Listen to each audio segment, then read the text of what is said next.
Hello and welcome back to the one topic. आज का हमारा जो सेशन है वो फिजिक्स पे होने वाला है। तो ये हम क्लास 10th के लिए द फिजिक्स गाइड का एक सेशन लेके आए हैं। आज के इस सेशन में हम पढ़ेंगे मोशन। हम कोशिश करेंगे कि 1 से 2 सेशन में ही इसको खत्म कर ले। तो बने रहिए चैनल के साथ, और अगर आपको वीडियो पसंद आ रही है तो आप जानते हैं कि आपको क्या करना है। क्लास 10th के फिजिक्स के सेशन में आज हम पढ़ने वाले हैं मोशन को। जी हाँ, बिल्कुल सही। आज का हमारा टॉपिक होने वाला है डिस्क्राइबिंग मोशन अराउंड अस। हमारे आसपास की चीजों में मोशन किस तरीके से होता है, ये आज का हमारा होने वाला है सेशन। बिना देरी के हम इसको स्टार्ट करते हैं।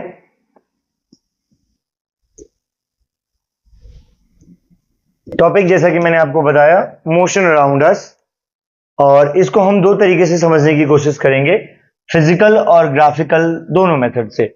तो जो फर्स्ट सेशन होएगा उसमें हम सिर्फ फिजिकल चीजों को समझेंगे, हम वेलोसिटी के कॉन्सेप्ट को जानेंगे, ठीक है।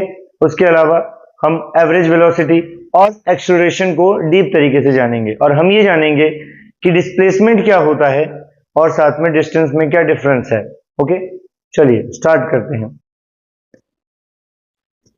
एक बार हम इसको देख लेते हैं कि क्या क्या पढ़ने वाले हैं आज के इस टॉपिक में। हम आज के सेशन में या इस पूरे फिजिक्स के सेशन में हमारे पास कौन कौन सी चीजें होने वाली है।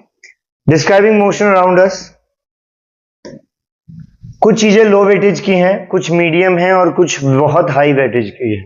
हाई और वेरी हाई को मैंने पिंक से मार्क कर रखा है, और जो मीडियम वेटेज की हैं वो येलो कलर में है। और बहुत कम वेटेज में आपके पास कौन से क्वेश्चंस हैं। सबसे पहले है फाउंडेशन में हम समझेंगे पोजीशन क्या होती है, उसके अलावा डिस्टेंस और डिस्प्लेसमेंट को जानने की कोशिश करेंगे। मीडियम वेटेज में हम स्पीड, वेलोसिटी और एक्सेलरेशन, जिसके लिए न्यूमेरिकल क्वेश्चंस आते हैं, उसको पढ़ेंगे। साथ ही साथ ग्राफिकल रिप्रेजेंटेशन, जो कि बहुत हाई डिमांड में क्वेश्चन रहता है, बहुत ज्यादा देखा जाता है। आप प्रीवियस ईयर के क्वेश्चन पेपर उठा के देख सकते हैं, you will find this. The math, kinematic, बहुत ज्यादा हाई वेटेज का न्यूमेरिकल है, इसे हम सेकंड सेशन में क्लियर करेंगे। आज के इस सेशन में बेसिकली हम इसको बेसिक से समझने की कोशिश करेंगे। अगर आपको समझ में नहीं आएगा then we will discuss about it further videos. Okay, at the end हम कर्व और यूनिफॉर्म सर्कुलर मोशन को पढ़ेंगे, ठीक है। तो ये है हमारा चैनल वन टॉपिक। आप वीडियोस को पसंद कर रहे हो तो इसे शेयर करना ना भूलें। चलिए बिना किसी देरी के हम चैप्टर को स्टार्ट करते हैं। सबसे पहली चीज, the first point we discuss in this session is what is reference point. Reference point क्या होता है? जैसे मान लीजिए सोनू नाम का एक लड़का है, और सोनू नाम का लड़का दिल्ली से मुंबई के लिए अपनी जर्नी को स्टार्ट करता है। दिल्ली से मुंबई के लिए अपनी जर्नी को स्टार्ट करता है, तो जिस पॉइंट से उसने अपनी जर्नी स्टार्ट की है, या जहां से वो, जैसे अगर उसके पास कॉल आया और उसकी गर्लफ्रेंड का कॉल आया और उसने पूछा कि कहां हो आप, तो वो ये कह सकता है कि अगर उसको रास्ता नहीं मालूम है, बीच में उसे पता नहीं है दिल्ली से मुंबई के बीच में, तो वो कह सकता है मुझे दिल्ली से आए हुए इतना टाइम हो गया, या इतने किलोमीटर में निकल चुका हूं, है ना। तो जिस पॉइंट को हम रेफरेंस के लिए यूज करते हैं, या जिस पॉइंट का हम बार बार रेफरेंस देते हैं, उसे हम रेफरेंस पॉइंट कहते हैं। तो ये हमारा रेफरेंस पॉइंट हो सकता है, ठीक है। रेफरेंस पॉइंट हमेशा 0 होता है। जैसे आप नंबर लाइन पढ़ते हैं, नंबर लाइन में क्या होता है? बीच में बिल्कुल 0 होता है एक नंबर लाइन। जैसा कि मैं आपको बता दूं, नंबर लाइन है, इसका जो पॉइंट होता है ये 0 होता है। एक साइड नेगेटिव और एक साइड पॉजिटिव होता है। बिल्कुल आपको पता होगा, अगर आप 9th क्लास तक पहुंच चुके हैं तो बिल्कुल आपको पता भी होना चाहिए। तो इस जो नंबर लाइन है, इसके फॉरवर्ड डायरेक्शन में पॉजिटिव एंड बैकवर्ड डायरेक्शन में यहां पे नेगेटिव चीजें होती हैं। और जहां से हमने उस जर्नी को स्टार्ट किया है उसे हम रेफरेंस पॉइंट के नाम से जानते हैं। ओके, फिजिक्स में पोजीशन को 2 ही पोजीशन होती है। फिजिक्स की लैंग्वेज में पोजीशन 2 ही टाइप की है।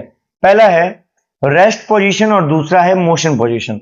रेस्ट वो पोजीशन है जिसमें कोई भी ऑब्जेक्ट स्टेशनरी पोजीशन में रुका हुआ है एकदम, मतलब जैसे अगर मैं चल नहीं रहा हूं, एक जगह पे बस स्टेबल खड़ा हूं, रुका हुआ हूं, तो इस पोजीशन को मैं रेस्ट पोजीशन कहूंगा। तो जैसा कि मैंने आपको बताया फिजिक्स में सिर्फ दो ही चीजें हैं, रेस्ट और या तो चीजें रेस्ट में होंगी या मोशन में होंगी। तो रेस्ट का मतलब है अपने मेन पोजीशन पे, अपने ओरिजिन पॉइंट पे है वो, और अगर ओरिजिन पॉइंट से फॉरवर्ड या बैकवर्ड किसी भी डायरेक्शन में जाता है तो उसे हम कहेंगे मोशन। ओके, और इसी पे हमारा पूरा का पूरा चैप्टर डिपेंड करता है। जब हम अपनी पोजीशन को चेंज करते हैं टाइम के हिसाब से, मतलब सिर्फ आप पोजीशन चेंज करने से नहीं होगा, उसके साथ साथ आपको टाइम को भी कैलकुलेट करना पड़ेगा। तो जब भी दो बातें आपको ध्यान रखनी है, मोशन क्या है, मोशन दो बातों पे डिपेंड है बच्चे, मोशन सिर्फ दो बातों पे डिपेंड है। पहला जो है वो है पोजीशन, जो पहली चीज है उसे कहेंगे हम position, and the second thing is time. मतलब अगर किसी बंदे की पोजीशन उसके टाइम के साथ चेंज हो रही है, तो जब भी कोई चीज पोजीशन और टाइम के साथ अपने आप को चेंज करती है उसे हम कहेंगे मोशन। एक बात आपको ध्यान रखनी है, बहुत इंपॉर्टेंट बात क्या है, with reference point you can not scientifically describe where you are और वेयर यू आर गोइंग। किसी रेफरेंस पॉइंट से हम ये नहीं बता सकते, जैसे मैंने अभी कहा कि बंदा ये कहे कॉल करके कि भाई मैं इस जगह पे हूं, तो वो जगह है उस ओरिजिन पॉइंट से दूर हो सकती है, लेकिन आप एक्यूरेट पोजीशन बता पाना वो काफी मुश्किल हो जाएगा आपके लिए। ठीक है, तो ये सिर्फ एक फिजिक्स का वर्ड है जिसे आप रेफरेंस के रूप में यूज कर सकते हैं, बट आप उससे ये नहीं बता सकते कि आप कहां जा रहे हो या कहां से आ रहे हो, है ना। आने का ये सीन रहेगा कि ओरिजिन पॉइंट आने की जगह है, बट जाने का कोई भी सीन हमें पता नहीं होगा। ओके, तो दो चीजें आपको समझ आ गई, एक तो रेस्ट है और एक है मोशन। दूसरी चीज है यहां पे instant of time. Instant of time और टाइम इंटरवल क्या होता है? A single clock reading capturing a frozen moment. जैसे मान लीजिए मैं यहां खड़ा हूं और मैं अपनी फोटो खिंचवा रहा हूं एकदम, बस सपोज देखे, तो जिस समय वो मेरी फोटो खिंच रही है उस कैमरे ने मेरा वो टाइम फ्रेम कैप्चर कर लिया, उस कैमरे ने मेरा वो टाइम फ्रेम कैप्चर कर लिया, तो उस पर्टिकुलर मोमेंट को, उस एक मोमेंट को मैं कहूंगा इंस्टेंट ऑफ टाइम, एक टाइम की जब बात हो रही है। लेकिन टाइम इंटरवल पूरा जहां से स्टार्टिंग है और जहां पे एंड है उसके बीच के समय को हम टाइम इंटरवल कहते हैं। The duration between two instant of time, जैसे कि मैंने इस क्लास को कब शुरू की और कब खत्म करूंगा, इस बीच के समय को मैं कहूंगा टाइम इंटरवल। और अभी मैं जैसे अपनी कोई फोटो खिंचवा रहा हूं तो इसको मैं कहूंगा instant of time. Okay, photo खींच मत लेना भाई। ठीक है, तो उम्मीद करता हूं रेफरेंस पॉइंट आपको समझ आ गया होगा। रेफरेंस पॉइंट हमेशा ओरिजिन पॉइंट होता है। थोड़ा सा इसको और एलोबरेट करने की कोशिश करते हैं। हम बात कर रहे हैं पोजीशन और रेफरेंस पॉइंट की। पोजीशन और रेफरेंस पॉइंट क्या है? जैसा कि मैंने बताया आपको, एक नंबर लाइन पे 0, इस जगह को हम कहते हैं ओरिजिन, यानी रेफरेंस पॉइंट, जहां से हम किसी जर्नी को शुरू करने वाले हैं, जहां से हम किसी जर्नी को स्टार्ट करने वाले हैं, उसको हम कहेंगे ओरिजिन पॉइंट। अब उसकी दो डायरेक्शन, एक तो positive direction and the other is negative direction. Positive और नेगेटिव का साइन आपको यहां पे शो कर रहा होगा। पोजीशन क्या होती है? Describe by distance direction from a fix point. किसी भी एक फिक्स पॉइंट से आप जिस डायरेक्शन में हो उसको हम पोजीशन के नाम से जानते हैं। फिर मोशन क्या है? अभी बताया मैंने आपको, टाइम के हिसाब से जब आपकी पोजीशन चेंज हो जाती है तो उसे मोशन कहते हैं। ग्रेट। फिर रेस्ट पोजीशन क्या है? What is rest position? When position does not change with the time. अब जैसे मैं यहीं हूं और यहीं खड़ा रहूं और हिलू बिल्कुल भी नहीं, तो उस दौरान मुझे क्या कहा जाएगा? I mean rest. ठीक है, not rest in peace, I mean rest. Okay, आगे बढ़ते हैं। An instant of time in a single clock reading, a time interval is the duration between two instant. अब मैंने आपको जस्ट पीछे बताया था कि इंस्टेंट ऑफ टाइम क्या होता है। इंस्टेंट ऑफ टाइम को आप कैमरे से याद रखना कि जब जिस मोमेंट में कोई फोटो खींची गई हो वो सिर्फ उस मोमेंट की फोटो होती है, वो बाकी जगहों की नहीं होती है, बाकी चीजों से उसका कोई रिलेशन नहीं होता, बस उस मोमेंट से होता है, तो उसको इंस्टेंट ऑफ टाइम कहते हैं। And the second thing is interval of time. या टाइम इंटरवल क्या है? एक ड्यूरेशन, जहां से स्टार्ट किया जहां से स्टॉप किया उसके बीच के समय को हम टाइम इंटरवल कहते हैं। Got my point? ओके, तो ये दो बार मैंने आपको बता दिया है, आगे बढ़ते हैं इसमें। अब एक बहुत इंपॉर्टेंट बात क्या है, यहां पे देखो कोई ड्राइव कर रहा है, ये आपकी बुक का भी फोटो है और सामने motion can not exist without a reference point. अब मैं बिना ये बताए, जैसे अगर आपको पता ना हो कि मैं कहां से चला हूं, ये मेरी पोजीशन है अभी और आपको पता ना हो, तो इससे क्या होगा, अगर मान लो मैं कहीं भी मूव करके किसी पर्टिकुलर जगह पे जाता हूं तो ये पता नहीं लग पाएगा कि मेरा ओरिजिन क्या था या मेरा रेफरेंस पॉइंट क्या था, पहचानना बहुत मुश्किल है ना। चलिए इसको थोड़ा सा और आसान बना देता हूं मैं। कैसे? To describe an object position we first specify a fix point. अगर मुझे पता करना है कि ये पेन यहां है और यहां है, तो इससे पहले ये पूछा जाएगा ना कि यहां आने से पहले कहां था, तो यहां पहुंचने से पहले जहां था उसे हम उसका रेफरेंस पॉइंट या ओरिजिन कहते हैं, है ना। We first specify a fix point the reference point, तो यानी किसी ऑब्जेक्ट की मूवमेंट बताने के लिए पहले मुझे फिक्स पॉइंट बताना पड़ेगा, ठीक है। An object is only in motion if its position change related to the fix point या रेफरेंस पॉइंट। एक ऑब्जेक्ट को मोशन में तब माना जाता है जब वो अपने ओरिजिन पॉइंट को बता रहा हो कि मैंने यहां से शुरू किया और यहां खत्म किया, ठीक है। जहां से आप शुरू करते हैं वो ओरिजिन है या रेफरेंस है, और जब आप चलना शुरू करते हैं तो मोशन है। लेकिन मोशन के लिए आपको रेफरेंस पॉइंट की जरूरत पड़ेगी, बिना रेफरेंस पॉइंट के कोई मोशन नहीं है। ओके, अब यहां पे कुछ और चीजें हैं, उसको भी हम एक बार देख लेते हैं कैसे है। सबसे पहले है जो हमारा न्यू टॉपिक है उसमें बात करने जा रहे हैं, वो है डिस्प्लेसमेंट। डिस्प्लेसमेंट का मतलब क्या होता है? यहां पे देखिए छोटू है और छोटू जो है वो दौड़ रहा है, एक ट्रैक बना हुआ है 400 मीटर का, 400 मीटर का एक ट्रैक बना हुआ है, इस पे इस छोटू को दौड़ना है। तो छोटू यहां से शुरू कर सकता है और यहां से शुरू करेगा ये छोटू और यहां तक जाएगा, ठीक है। रूल तो यही कहता है, पर छोटू चालाकी करता है। छोटू डायरेक्ट यहां से यहां शॉर्टकट ढूंढ लेता है, ठीक है। तो अब समझने वाली बात यह है कि जब मैं इस पर्टिकुलर पॉइंट से स्टार्ट कर रहा हूं, ये मेरा ओरिजिन है या रेफरेंस पॉइंट, और यहां मैं खत्म कर रहा हूं, ये मेरा एंड पॉइंट है, तो यहां से यहां को हम कहते हैं डिस्टेंस। ए से बी तक जो ट्रेवल किया गया वो डिस्टेंस है, ठीक है। अब मैंने ये ब्लैक वाला रास्ता लिया है, पेन का कलर चेंज करके फिर मैं आपको बताता हूं। अब मान लीजिए रेड वाले पे जा रहा है, तो इसने इस रास्ते को चुनने की जगह, बड़े वाले रास्ते को चुनने की जगह एक शॉर्टकट रास्ता ढूंढा। ए से बी पे जाने के लिए इसने एक शॉर्टकट ढूंढ लिया, इस छोटू को एक शॉर्टकट मिल गया। तो जब भी हम शॉर्टेस्ट डिस्टेंस ट्रेवल करते हैं वो डिस्प्लेसमेंट होती है। शॉर्टेस्ट डिस्टेंस, जो छोटी से छोटी दूरी तय की गई हो उसको डिस्प्लेसमेंट कहते हैं। अब मान लो ये यूं ना जाके इस ग्रीन पाथ पे जाता, पहले इधर ऐसे ऐसे बिल्कुल एकदम चढ़िया हो जाता, ठीक है, इधर से उधर डोलता हुआ जाता और इसको पहुंचना वहीं था, तो पर ये इतना घूम के क्यों गया? नहीं जा सकता। तो डिस्प्लेसमेंट ये नहीं है। डिस्प्लेसमेंट का मतलब क्या है? Shortest distance. अगर आप कहोगे ऐसे करके सांप सीढ़ी खेल के जाता हूं वहां पे पहुंच तो जाता, बट इसको डिस्प्लेसमेंट नहीं कहते बच्चे।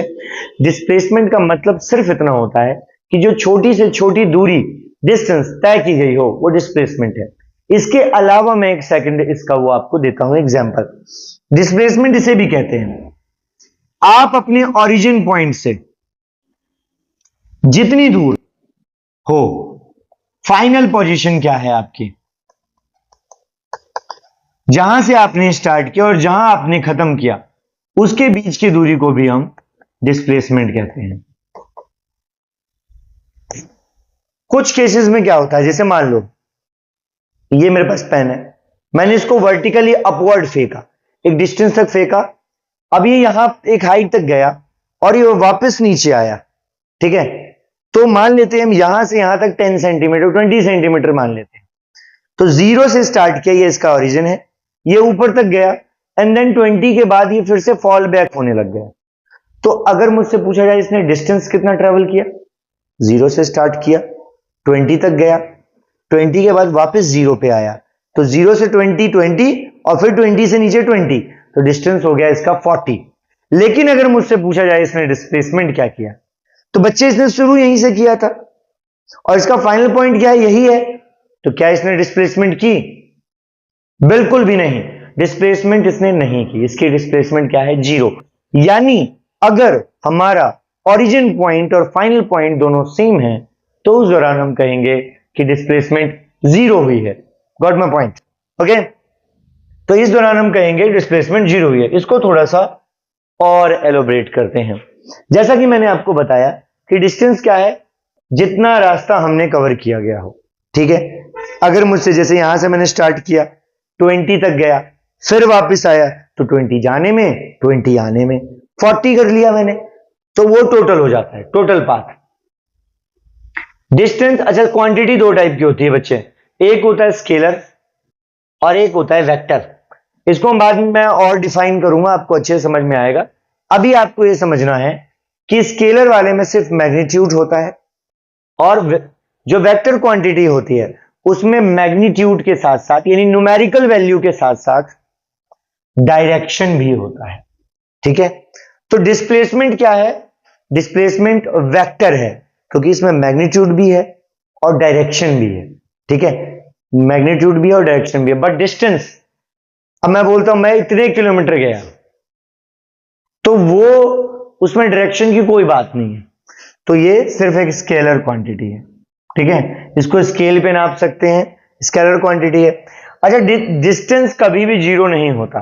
अगर आप ओरिजिन से फाइनल पे हो, आपने मोशन किया है, तो डिस्टेंस कभी 0 नहीं हो सकता। बट डिस्प्लेसमेंट 0 हो सकता है। जहां से आपने स्टार्ट किया है वहीं पे अगर आप फिर से वापस आ गए हो, जैसे मैं पूरे दिल्ली से मैंने स्टार्ट किया और पूरी दुनिया घुमाया और मैं वापस दिल्ली में ही हूं, तो यानी मेरा डिस्प्लेसमेंट 0 है। बाकी मैं डिस्टेंस काउंट कर सकता हूं, ठीक है।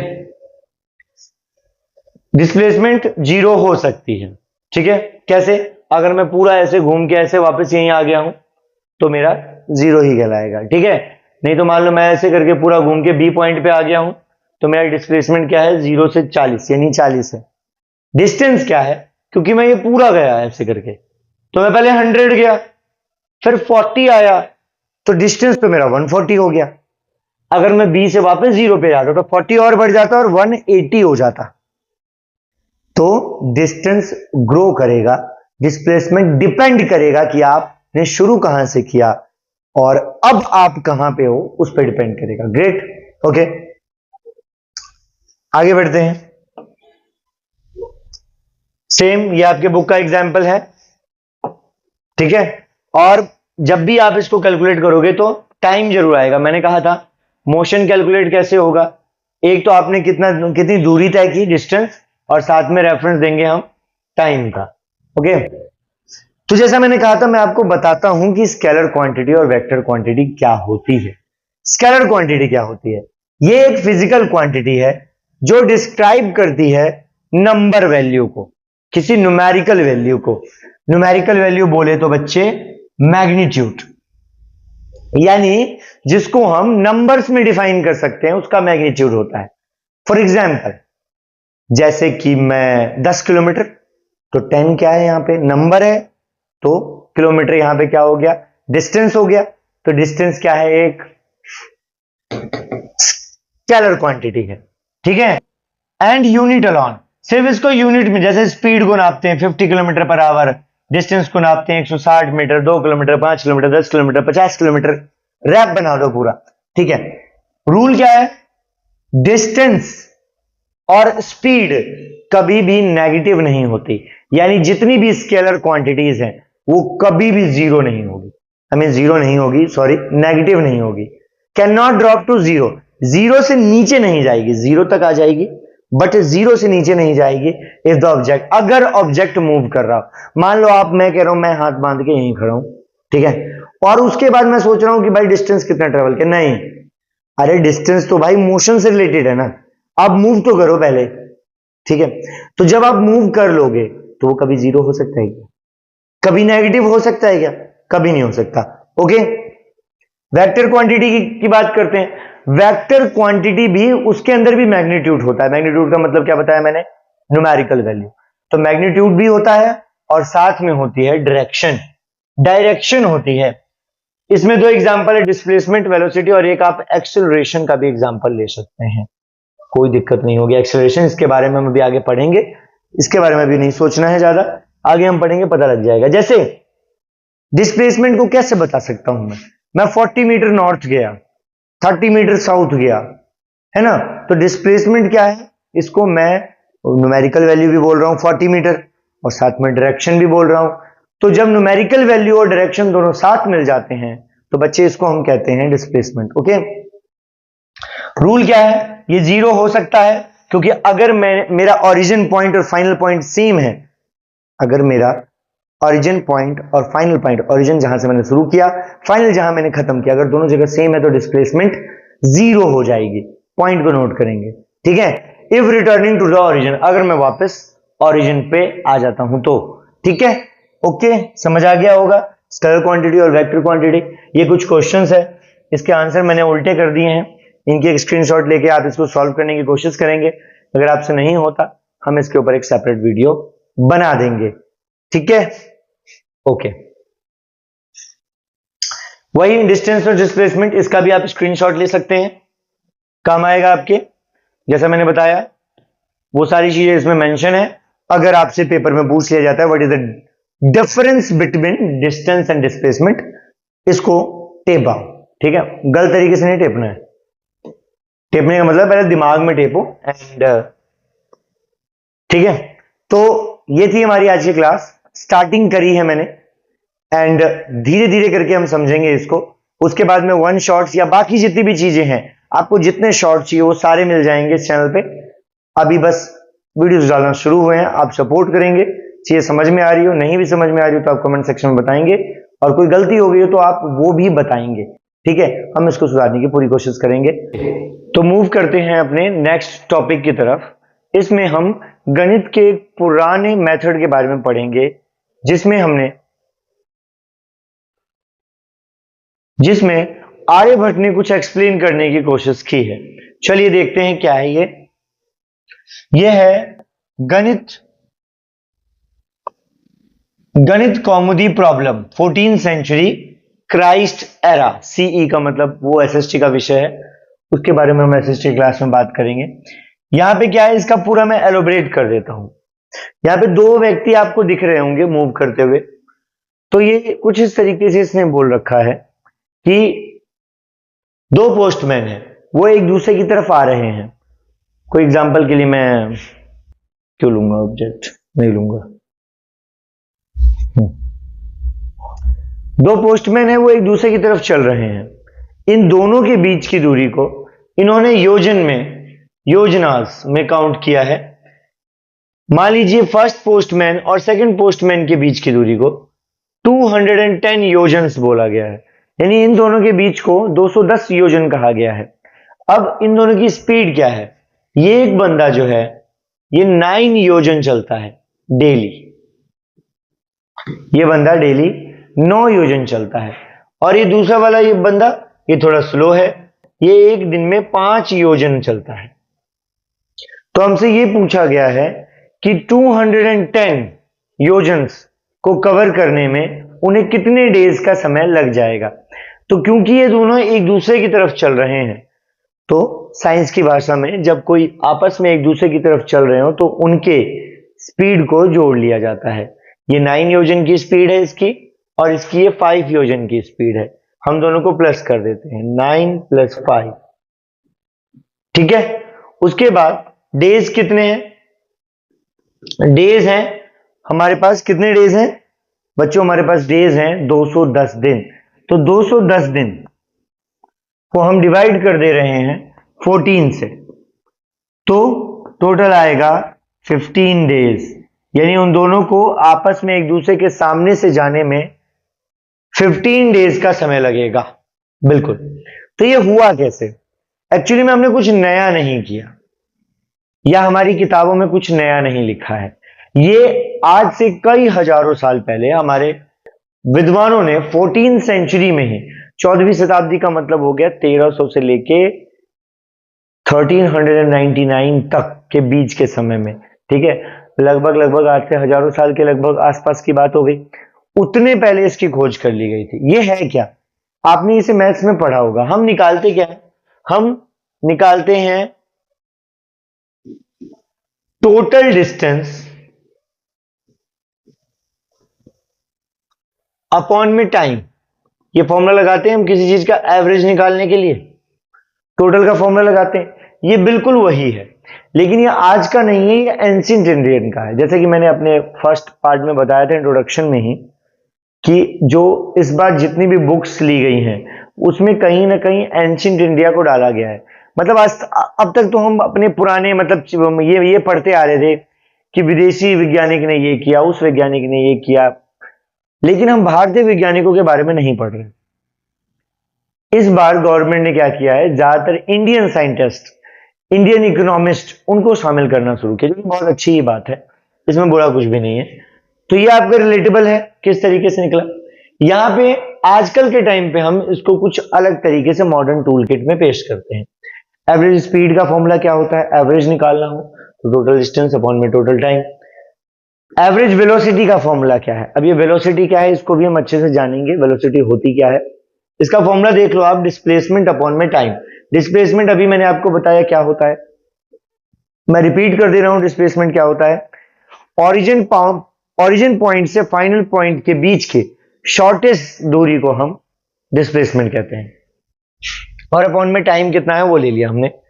तो ट्रिक क्या कहता है कि स्पीड हमें बताता है कि हम कितने तेज हैं, how fast we are. Speed का मतलब तो यही हो गया, ठीक है। वेलोसिटी का मतलब क्या हो गया, वेलोसिटी में कितने तेज आप हैं और साथ में आपकी डायरेक्शन कौन सी है। समझे मेरी बात को। जब वेलोसिटी की बात आ जाएगी तो उस दौरान आपको दो चीजें याद रखनी है कि आप कितने तेज हैं और साथ में डायरेक्शन कौन सी जा रही है, तभी वेलोसिटी बनेगी, है ना। अभी मैंने बताया था स्केलर और वेक्टर क्वांटिटी के बीच अंतर बताया था, है ना, ठीक उसी तरीके से काम कर रही है। ओके, चलिए अब मैं डिफाइन करूंगा चीजों को। अभी मैंने बताया एवरेज स्पीड एक स्केलर क्वांटिटी है, वेलोसिटी एक वेक्टर क्वांटिटी है। क्यों है, क्योंकि इसके अंदर मैग्नीट्यूड भी है, यानी न्यूमेरिकल वैल्यू भी है, और साथ ही साथ इसके पास क्या है, इसके पास डायरेक्शन भी है। लेकिन ठीक इसके उल्टे एवरेज स्पीड के पास क्या है, इसके पास सिर्फ एटीट्यूड है, एटीट्यूड यानी मैग्नीट्यूड है इसके पास सिर्फ। Okay, got my point. चलिए कुछ इसका है, इसका आप स्क्रीनशॉट ले सकते हैं, मैं इस साइड हो जाता हूं, ये आपके काम की चीज है, ठीक है। डिस्प्लेसमेंट मैंने आपको बताया था कि एक बंदा गया, यहां इसका ओरिजिन पॉइंट है, ये गया फिर वापस घूम के आ गया यहीं पे, तो इसका डिस्प्लेसमेंट कितना हो गया बच्चे, इसका डिस्प्लेसमेंट 0 हो गया। बट अगर ये बंदा इधर 100 मीटर गया, इधर भी 100 मीटर वापस आया फिर चल के, तो इसका डिस्टेंस कितना हो गया, सॉरी माय बैड, इसका डिस्टेंस कितना हो गया, ये डिस्टेंस हो गया बालक 100 + 100 यानी 200 मीटर। समझ गए मेरी बात को, ठीक है। बाकी तो हम चीजें हमने पढ़ी रखी है, मोशन हमने पढ़ी रखा है। एवरेज स्पीड में tell us simply how fast और कितने स्लो हैं हम, ये बताता है। और इसमें डिस्प्लेसमेंट बताया जाता है, तो डिस्प्लेसमेंट क्या है, 0 होगी। अगर डिस्प्लेसमेंट 0 है तो वेलोसिटी भी 0 होगी, क्योंकि दोनों के फॉर्मूले सेम ही होते हैं। मान लो ये डिस्प्लेसमेंट है 0, डिवाइड करूंगा तो यार इतना तो बेसिक मैथ तुम्हारा भी ठीक ही होगा कि फिर 0 ही आएगा आंसर, ठीक है। आगे बढ़े, चलिए फिर अब है ये वर्टिकल रिटर्न क्या होता है। थोड़ी देर पहले ही मैंने आपको एग्जांपल दिया। वर्टिकल का मतलब होता है खड़ा, ये वर्टिकल है, ये हॉरिजॉन्टल है, ठीक है, ये वर्टिकल है, ये हॉरिजॉन्टल है। वर्टिकल का मतलब क्या होता है, इससे जुड़ा हुआ एग्जांपल है ये एक पॉइंट है, ये यहां से ऑरिजिन है, ऑरिजिन कौन सी जगह होती है, वो हमेशा 0 होती है, जैसे हमने नंबर लाइन पे पढ़ा था 0 पॉइंट वो ऑरिजिन होता है। अब मैंने अभी बताया था कि थोड़ी देर पहले कि ऐसे फेंका और वो वापस आया, तो उसने पूरा डिस्टेंस ट्रेवल किया, डिस्टेंस तो अपना टोटल कैलकुलेट होगा और जब डिस्प्लेसमेंट की बात की तो कहां से गया और कहां वापस आया, यहीं से गया यहीं वापस आया, तो इसका मतलब क्या हुआ? इसका मतलब हुआ शून्य, जीरो। ठीक है, तो डिस्प्लेसमेंट का खेल तो अभी हमने बता ही दिया, बात कर ही ली है कि जब कोई चीज उल्टा वापस अपने घर आ जाए तो फिर वो जीरो ही होता है। ठीक है, अब हम समझेंगे खेल नंबर 2, एक्सेलरेशन। वेलोसिटी तो हम समझ गए। वेलोसिटी के टाइप 2 होते हैं, एक इनिशियल वेलोसिटी, इनिशियल का मतलब होता है स्टार्टिंग, और एक होता है फाइनल वेलोसिटी। बुक में कभी कभी आपको इनिशियल वेलोसिटी चलते हुए गाड़ी की दे दी जाएगी, हमेशा रुकी हुई चीजों की इनिशियल नहीं होती। इनिशियल का मतलब होता है पहले डाटा और बाद का डाटा। सिंपल शब्दों में बता रहा हूं मैं आपको, first data and second data. अगर वो चलते समय का है तो भी वो इनिशियल है और फिर फाइनल दे देगा, अगर वो रुका हुआ है तो वो जीरो होगा इनिशियल और फिर फाइनल आपको दे रखा होगा। ठीक है, वेलोसिटी के 2 टाइप हो गए। अब हम बात करते हैं एक्सेलरेशन की। एक्सेलरेशन क्या कहता है बच्चे? एक्सेलरेशन है क्या, और साथ ही साथ हम ये जानने की कोशिश करेंगे काम ही क्या करता है। हमने टॉपिक का नाम दिया है द जॉल्ट, यानी एक्सेलरेशन। आपने गाड़ी देखी, गाड़ी ऐसे करके एक्सेलरेट करते हैं, बाइक बाइक हुर हुर करते हैं ऐसे, बिल्कुल थोड़ा अजीब हो गया ये।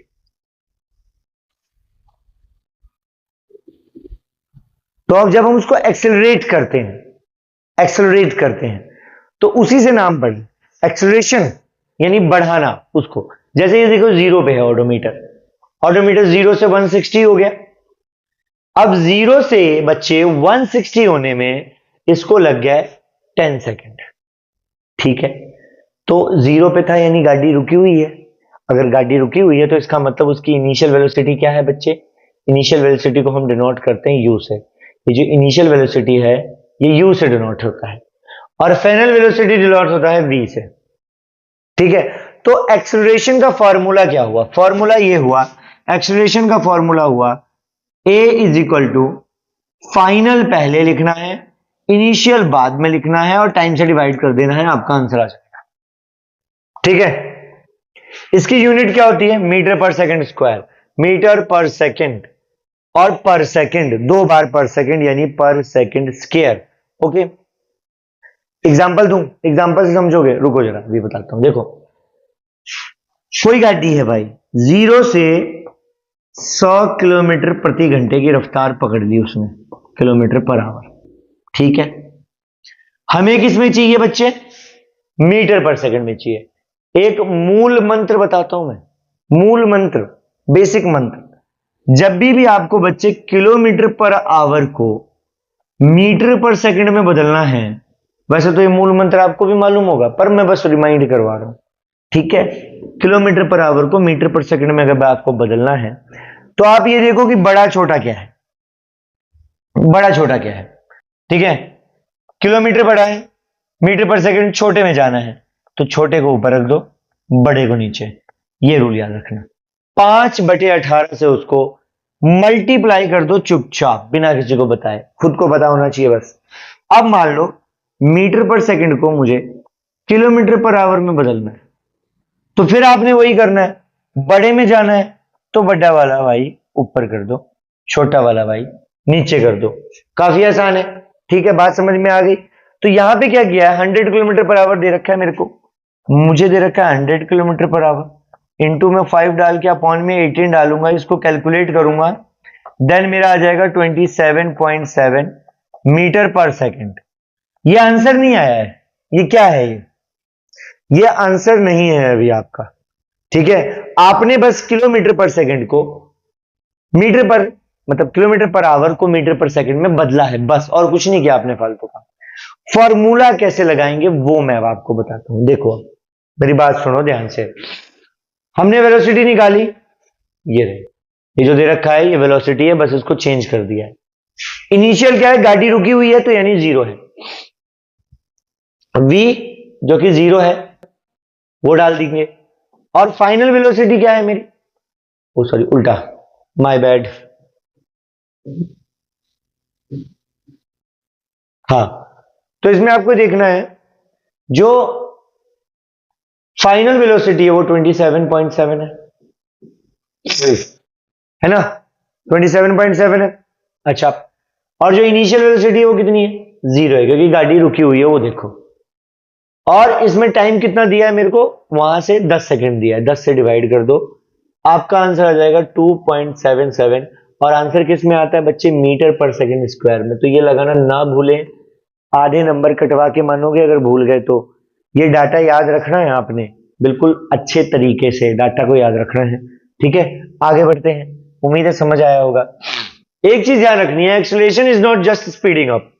एक्सेलरेशन का मतलब सिर्फ स्पीड बढ़ाना नहीं होता है। क्या होता है फिर, कभी कभी ट्रैफिक में हमने रेस दी, सामने कोई बंदा आ गया बावला सा, ब्रेक लगाना पड़ गया एकदम तुरंत, तो फिर क्या होगा, यानी कि एक्सेलरेशन पॉजिटिव भी होता है और नेगेटिव भी होता है। एक्सेलरेशन दोनों हो सकता है, जब आप ब्रेक लगाते हो तो एक्सेलरेशन नेगेटिव हो जाता है, या फिर मान लो इस तरीके का कोई ट्रैक है, उस पर आप गाड़ी चला रहे हो, तो जब भी आप कॉर्नर्स पे जाओगे तब भी आपकी डायरेक्शन चेंज होगी, और डायरेक्शन चेंज होगी तो एक्सेलरेशन में भी चेंज आएगा। तो एक्सेलरेशन डायरेक्शन के साथ बदलता है, यानी एक्सेलरेशन में डायरेक्शन है। थोड़ी देर पहले बताया था कि एक्सेलरेशन पीछे बैक करके भी देख सकते हो, मैंने कहा था वेक्टर क्वांटिटी और स्केलर क्वांटिटी। अब मुझे कमेंट बॉक्स में लिख के बता दो कि ये क्या है, वेक्टर क्वांटिटी है या स्केलर क्वांटिटी है, कौन, एक्सेलरेशन क्या है। Okay okay okay okay, blank page से आगे बढ़ते हैं हम, ठीक है। फॉर्मूला हमारे पास धासु, एवरेज स्पीड का फॉर्मूला धासु फॉर्मूला, ये हमने पढ़ा हुआ है, पोस्टमैन वाला पढ़ लिया था, 14 योजन, ठीक है, कोई दिक्कत नहीं है इसमें। Concept check 2। अब आपके लिए सवाल है, मान लीजिए कन्याकुमारी है, अ गर्ल है, rides a scooter with a perfect constant speedometer reading, मतलब उसने अपने हाथ को बिल्कुल टिका रखा है और बिल्कुल ऑडोमीटर उतने पे है, 40 पे है तो 40 पे ही है, 50 पे है तो 50 पे, उतने पे ही टिका हुआ है, कोई बढ़ने का सीन नहीं है। Is it possible to for her to be accelerating, क्या वो एक्सेलरेट कर रही है, क्या वो एक्सेलरेट कर रही है, तो जवाब है बच्चे हाँ, वो एक्सेलरेट कर रही है। फिर आप पूछोगे कैसे, तो मैं बता देता हूं, अगर वो एक सर्कल में है, अभी मैंने बताया, अगर वो ओवल शेप में है या सर्कल शेप में है या किसी भी शेप में है, किसी भी गोलाई के शेप में ही है, तो वो क्या कर रही है, वो कॉर्नर आ रहे हैं हर बार उसके, और कॉर्नर आ रहे हैं तो उसकी डायरेक्शन चेंज हो रही है, बोलो हाँ, बिल्कुल सही, डायरेक्शन चेंज हो रही है। तो जब डायरेक्शन चेंज होता है तो वेलोसिटी चेंज होता है, और अगर वेलोसिटी में चेंज है यानी v माइनस यू है, तो वो क्या है बच्चे, एक्सेलरेशन है। तो डेफिनेशन आपको मिल गई होगी, एक्सेलरेशन का मतलब क्या होता है, चेंज इन वेलोसिटी, लेकिन टाइम के हिसाब से। तो डेफिनेशन बन गई, आपको बस फॉर्मूला याद रखना है भाई, v minus you upon T, यानी एक्सेलरेशन में हुआ नेट चेंज टाइम के हिसाब से, सॉरी वेलोसिटी में हुआ चेंज टाइम के हिसाब से एक्सेलरेशन कहलाता है। पढ़ की बात पढ़ ले, ये देखो, अब इसने एक एग्जांपल दे दिया, देखो एक गाड़ी है रेस्ट पे है, तो भाई साहब अगर रेस्ट पे है तो 0 पे है, मतलब यानी उसका u 0 है, करेक्ट है। उसकी वेलोसिटी कितनी हो जा रही है भाई, 24 मीटर पर सेकंड, मीटर पर सेकंड है, हमको इसी की जरूरत है, किलोमीटर होता तो बदलते, मीटर पर सेकंड को नहीं बदलेंगे, गलती मत कर देना, बहुत पिटोगे, ठीक है।